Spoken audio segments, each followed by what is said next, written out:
وداعيا إلى الله بإذنه وسراجا منيرا নামাজে খুশু খুজু রক্ষা না করা সবচেয়ে বড় চোর। মুয়াত্তা মালিক 59 নম্বর পৃষ্ঠায় 403 নম্বর হাদিস। মিশকাতুল মাসাবি 83 নম্বর পৃষ্ঠায় হযরত নুমান ইবনে মুররা রাদিয়াল্লাহু থেকে বর্ণিত, তিনি বলেন আন্না রাসূলুল্লাহ সাল্লাল্লাহু আলাইহি ওয়াসাল্লাম قال ما ترون في الشارب والزاني والسارق وذلك قبل أن تنزل فيهم الحدود الأخير الحديث।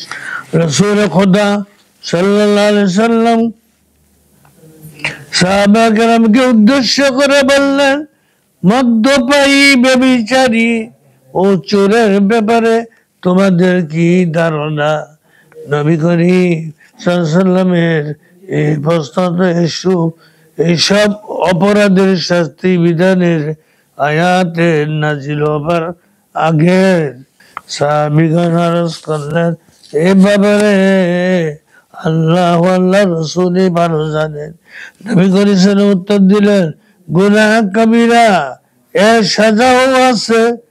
আর নিকৃষ্টতম চুরি হলো যা মানুষ তার নামাজে করে থাকে। সাহাবাগণ আরজ করলেন, হে আল্লাহর রাসূল সাল্লাল্লাহু আলাইহি ওয়াসাল্লাম, মানুষ তার নামাজে কিভাবে চুরি করে থাকে? রাসূল খোদা সাল্লাল্লাহু আলাইহি ওয়াসাল্লাম বললেন, মানুষ যখন নামাজ পড়ে রুকু সিজদা পূর্ণভাবে আদায় না করার কারণে এই চুরি করে থাকে।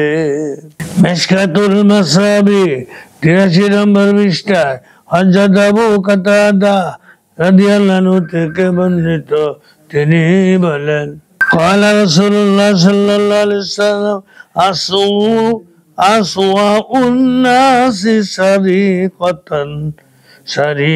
سرقة الذي يسرق من صلاته قالوا يا رسول الله وكيف يسرق من صلاته قال لا يتم ركوعها ولا সুজুদাহা। অর্থাৎ রাসূল খোদা সাল্লাল্লাহু আলাইহি ওয়াসাল্লাম বলেছেন, চুরি হিসাবে সবচেয়ে বড় চোর হলো ওই ব্যক্তি যে নামাজে আরকানের চুরি করলো। সাহাবীগণ আরজ করলেন, হে আল্লাহর রাসূল, নামাজের চুরি কিভাবে হয়? নবী করিম সাল্লাল্লাহু আলাইহি ওয়াসাল্লাম বললেন, নামাজের চুরি হলো রুকু সাজদা পূর্ণ না করা। আখিরু দাওয়ানা আনিল হামদুলিল্লাহি রাব্বিল আলামিন।